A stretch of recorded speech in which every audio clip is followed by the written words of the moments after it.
वेतन और बकाये का भुगतान नहीं होने से परेशान दिल्ली के तीनों निगमों के कर्मचारियों ने आज से 3 दिन के लिए संपूर्ण काम बंद हड़ताल कर दी है। 1.5 लाख कर्मचारी 3 दिन तक कोई काम नहीं करेंगे। इस हड़ताल में न केवल सफाई कर्मचारी बल्कि स्कूलों में पढ़ाने वाले शिक्षक, अस्पतालों में काम करने वाला स्टाफ, इंजीनियर सभी ने काम पर न जाने का फैसला किया है। 3 दिन तक निगम के शिक्षक स्कूल में पढ़ाएंगे नहीं और सफाई कर्मचारी कचरा नहीं उठाएंगे। इससे आप अंदाजा लगा सकते हैं कि दिल्ली के क्या हालात होंगे।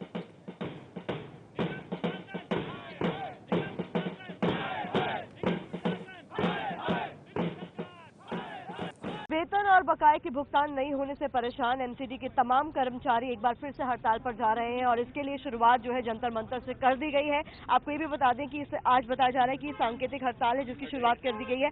जगह जगह प्रदर्शन भी किए जाएंगे अपनी मांगों को रखते हुए। क्या है पूरा मामला, एक बार फिर से आप हड़ताल पर जा रहे हैं सर, अपना नाम बताएं और आप किस उससे जुड़े हुए हैं ये भी बताएं। मैं united front of MCD employ से जनरल सेक्रेटरी हूँ।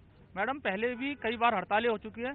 पहले सफाई कर्मचारी तक सीमित थी क्योंकि बहुत सारे engineer, doctor, nurses, ward boy, बेलदार, नाला बेलदार, मिनिस्ट्रियल स्टाफ, ये सारे स्टाफ जो है ये तब तक शांत रहे थे। लेकिन अब तो हद हो चुकी है। 4 महीने से इन डिपार्टमेंट, किसी भी डिपार्टमेंट को वेतन नहीं मिल रहा। अब सारे सामूहिक रूप से आकर के काम बंद हड़ताल, 3 दिन काम बंद हड़ताल का नोटिस दिया है। अगर इस 3 दिन की हड़ताल के अंदर कोई स्थायी समाधान नहीं मिला हमारी सैलरी का और यूनिफिकेशन ऑफ एमसीडी का, तो यह हड़ताल अनिश्चितकालीन होगी, जिसकी पूरी जिम्मेदारी दिल्ली सरकार और केंद्र सरकार की होगी। क्या मतलब कोई इरादा नहीं है मैम काम पर लौटने का? अभी भी आप लोगों ने क्या सोचा है, क्या मन बनाया हुआ है? क्योंकि मैं तो नर्सिंग डिपार्टमेंट से हूँ, जनरल सेक्रेटरी हूँ अपने दिल्ली नर्सिस यूनियन की। और मेरा ये कहना है कि हम लोग पेशेंट से जुड़े हुए हैं, जो कि एक बीमार आदमी ये उम्मीद लेके आता है कि मैं हॉस्पिटल में जा रहा हूँ और मैं ठीक हो जाऊंगा। हम लोगों की नेग्लिजेंसी से या हम नहीं देखेंगे तो पेशेंट का क्या होगा? हम में से ही तो हैं वो लोग। लेकिन सरकार को ये बात समझ में नहीं आ रही है कि इनको भी कुछ चाहिए, इनको वेतन चाहिए। जीने का अधिकार की बात करते हैं ये, और जीने के लिए तो खाने की जरूरत होती है, परिवार के साथ रहने के लिए भी पैसे की जरूरत होती है। वो सब आप नहीं दे रहे हैं तो ऐसे कैसे चलेगा? तो हमने बहुत बार इनको मेमोरेंडम दिए, पीएम साहब को भी दिए, केजरीवाल साहब को भी मिले, एलजी को भी मिले, लेकिन कहीं से कोई हमें आश्वासन नहीं मिला है आज तक।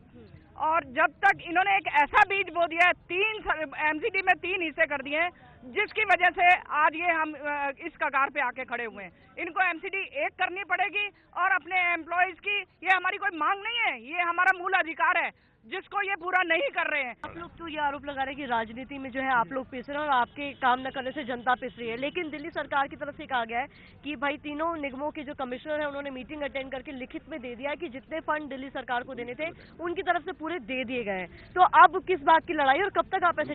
देखिए, जब तक पैसे हमारे कर्मचारी के खाते में नहीं पहुंच रहे, हमें नहीं पता कि पैसे किस पे गए। ये एक दूसरे को बेवकूफ बना रहे हैं, कागजों की राजनीति खेल रहे हैं। कमिश्नर चुप क्यों है? अगर पैसे मिल गए तो देते क्यों नहीं तनख्वाह में? जब कमिश्नर पे हम मीटिंग लेने जाते हैं, मेयर पे जाते हैं, वो कहते हैं केजरीवाल ने पैसे नहीं दिए। केजरीवाल पे जाओ, वो कहता है जी हमने पैसे दे दिए। जब ज्यादा शोर मचता कहता है जी केंद्र सरकार ने पैसे नहीं दिए। तो ये तो हमारे को फुटबॉल बना रखी है, ब्लेम गेम चल रहा है, इनकी राजनीति हो रही है। यहीं पे यहीं जंतर मंतर पे केजरीवाल जी कहते थे जी मैं आम आदमी हूँ, आम आदमी की बात सुनता हूँ। अब अपने वेतन तो 4 गुने कर लेते हैं, हमारा सिंगल वेतन भी नहीं मिलता। अपने लिए इनको हर चीज का फंड है, 524 करोड़ का विज्ञापन देते हैं, कर्मचारियों की तनख्वाह के लिए पैसे नहीं। तो हम आम आदमी नहीं है। वो कहते हैं जी उनके जो एमएलए हैं ईमानदारी से काम करेंगे, इसलिए 4 गुनी तनख्वाह चाहिए। तो आप कितने लोग, आप कुल कितने लोग जो है जो इस तरीके से हड़ताल करने वाले हैं और कितनी सेवाएं?